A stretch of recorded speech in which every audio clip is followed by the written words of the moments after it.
All right, YouTube, we now come to the predictable outcome of the Dutch elections. Wilders' party gained several seats and is now the second largest party in the Netherlands. And somehow, according to the corporate media of the US and the establishment politicians and state media, or state co-opted media of Europe, populism has been dealt some sort of death blow. But they're totally and completely wrong. What we actually see, what they're saying is, oh, he failed to win the election, he failed to become prime minister, therefore he failed totally. What I see is that the establishment, the main party there, led by the now continuing Prime Minister Rutte, has lost significant amounts of support. Their major coalition partner, the labor movement there, lost even more support.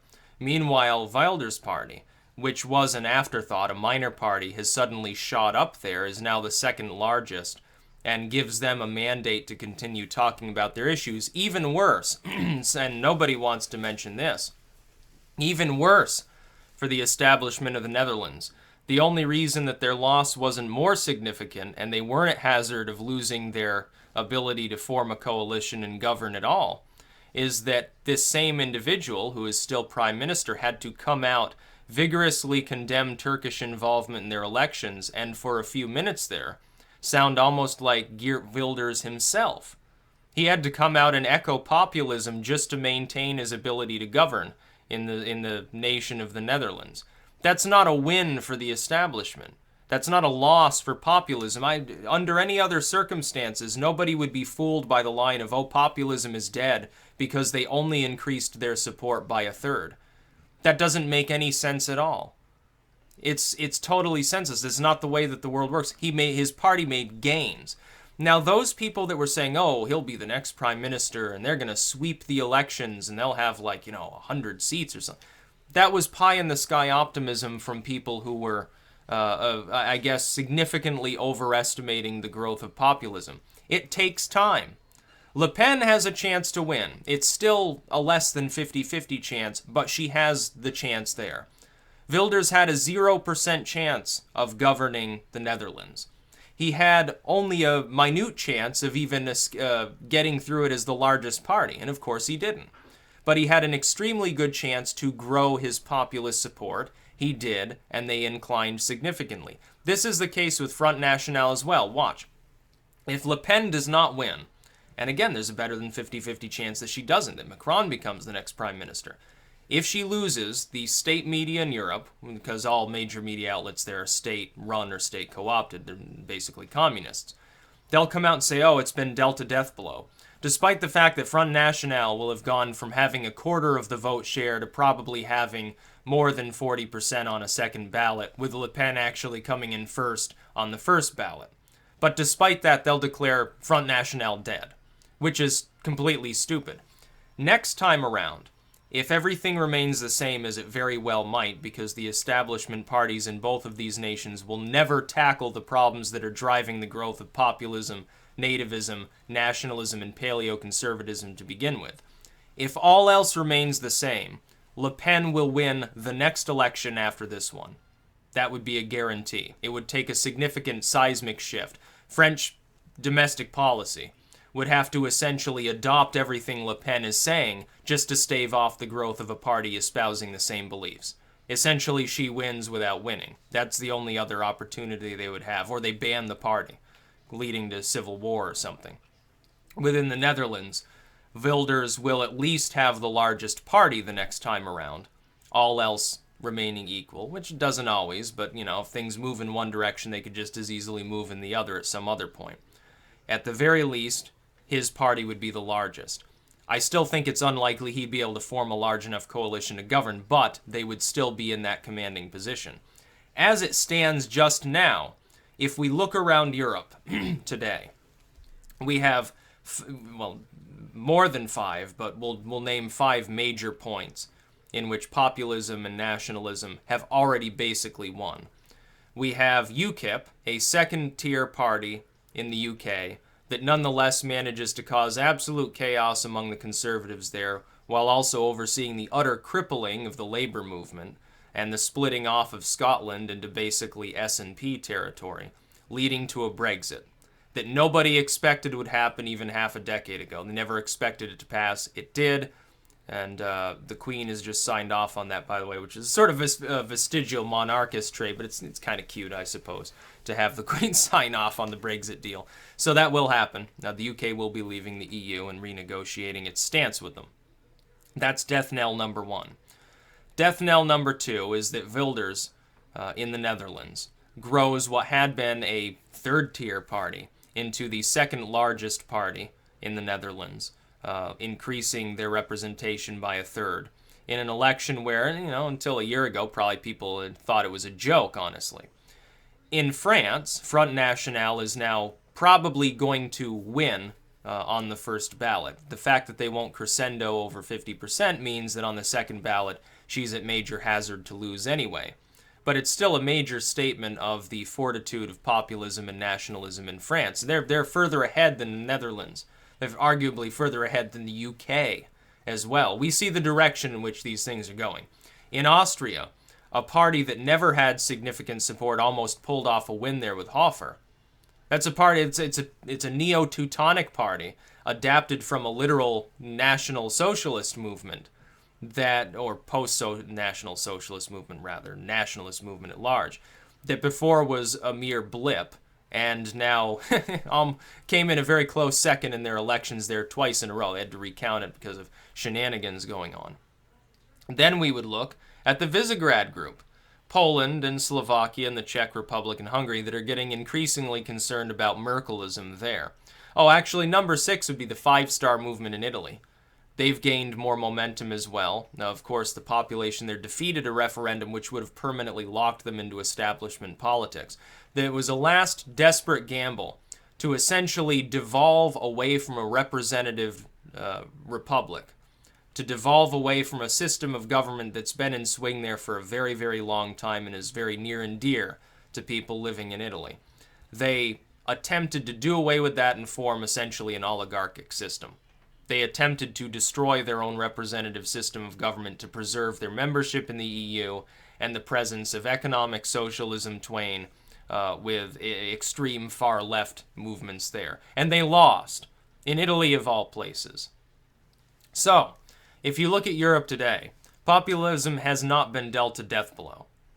They said that after Hofer lost in a fairly close election. The first time around, he loses by a very slim margin. And remember, being the leader of a party that was not taken seriously until relatively recently. Front National goes from, the last time around, a quarter of the vote share, now to a position in which it is very likely that Le Pen wins on the first ballot. She probably carries the day there. It goes into a second ballot. She may or may not win there. The odds are higher that she loses, but to even make it to that position would not have been possible half a decade ago. Populism is still rising, and here's the central principle. The conditions that are leading to the rise of nativists, populists, and nationalist movements across Europe, the conditions regarding refugees, immigration as a whole, the problems with the centrality of the EU, social alienation as the result of attempts to censor even, center-right movements in Europe, around Europe. Those are not going away. Those will remain in sway and continue to cause the growth of such movements. In most of these nations, I wouldn't be surprised if the next time they hold an election, all of these groups win. Austria will become a nationalist state. Italy will become a nativist state. France will become a populist state along with the UK. The Netherlands will fall to populism light, which is what Wilders represents. They're trying to cast him off as similar to Donald Trump. A little bit. He's a little bit further right than Donald Trump, I think, honestly, on the nativist question. But he's not Adolf Hitler. He's not an extremist. They're trying to cast off Le Pen and Nigel Farage, all these other people, as radicals. Their policy proposals would have been considered not only mainstream, but common sense 50 years ago in Europe.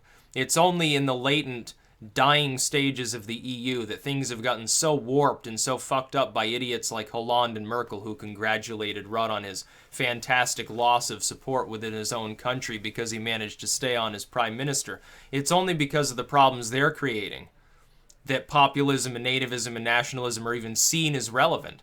These wouldn't be questions people were asking if they had just continued doing business the way Europe has done business for 1,000 years. It's unnatural to the European people to be displaced by foreign groups while being abused by tyrants domestically that tell them to sit down and shut up. It's especially with the French, I would say. It must piss them off more than it pisses off any other group within Europe. So if the UK can have a Brexit, if Austria can almost go for a latent Teutonic movement, if the Swedish Democrats, in Sweden nonetheless, can gain support and rise up towards major party status, the French can certainly pull it off. My suggestion to people who want to see Europe liberated is to immediately begin pushing Le Pen with all your might, whether you're French or not.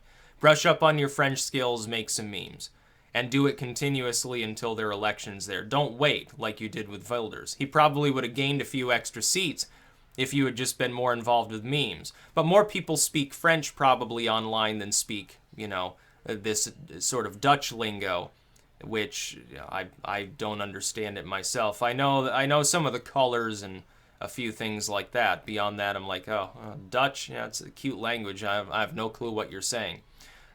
With French, it's a little more generally understood. There are plenty of people here in the U.S. who understand how to speak French. My own skills in French are mediocre. I'm certainly not fully fluent in the language of France. Better at reading and writing it than I am speaking or understanding it. If someone speaks to me in French, unless they slow down like I'm mentally retarded or something, I'm not going to really understand what they say unless it's very simplistic. If I'm reading it, I can get the gist much more easily. Got to brush up on my vocab, though, still.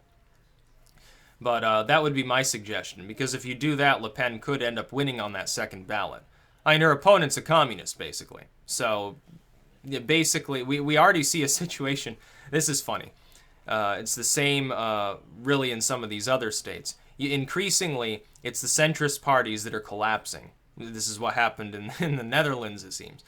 The center collapses, and you end up with the right and the left. It's exactly what happened before the rise of Nazi Germany. When the communists and the Nazis became the major parties, the centrist movements basically died out and had to bend knee. That's what's happening in France. Now, Le Pen and Front National aren't far right. They're sort of center right, but because of the way that the paradigm shift occurred previously, people see it as far right. In reality, what they're arguing for is just the human norm. They're saying, oh yeah, we need more border control. We're kind of tired of all the bureaucracy. We sort of want to be more free. We want to be able to trade without groups outside of the EU. Those aren't far-right positions. Those are common sense positions. They're also positions that are held in the majority of the states that are donating these migrants to Europe. Again, you think the Pakistanis would be very receptive to having, 10 million European atheists move in and start demanding equal rights. It would never happen. There would be no reform movement. There'd be a bloodbath. That's what you're looking at in most parts of the world. Europe is under no onus to tolerate groups that won't assimilate into European culture. It's under no onus whatsoever. There is no moral setting under which you should be required to do that. No nation should. Regardless of how small or how large what its racial or ethnic composition is, no people should have to deal with people coming into their state at the request of their government and then refusing to follow their laws and amalgamate at least slightly into their culture. Cuisine and Creole language systems aside, those are just fine. We have those here. Makes the food better. But if those groups refuse to follow the basic rudiments of the human order that's been established, that leads to problems. And it inevitably leads to wedge issue politics. People blaming the populist movements, oh, you're constantly talking about immigrants and migrants and stuff, so there's something wrong with you. That's prefaced on wedge issue-based politicking from the far left in Europe that made it an issue of you are a bigot if you oppose this situation. They started the mess. Populism and nativism and nationalist movements are simply reacting to stress put upon the native populations of these European states by the far left, by the multiculturalists. That's the origin of the problem. Not populism, not nationalism, which was never really present for decades and decades and decades. Nobody joined a populist movement. There was no reason to. If they were a worker who felt disaffected, they joined a labor movement. Labor is now collapsing all over the place. We see it in the Netherlands. We certainly saw it in the UK. And it's going to friggin' continue to collapse. We're seeing it here. The sort of center-left parties within the Democratic core are collapsing right now. A lot of their former fans voted for Trump in the Rust Belt. They did that for a reason. Their support has collapsed here, too. It's going to continue. That central issue is not going to be addressed by Merkel or Hollande or Rutte or any of these other people. The David Camerons and other assorted centrists of Europe will never address the issue.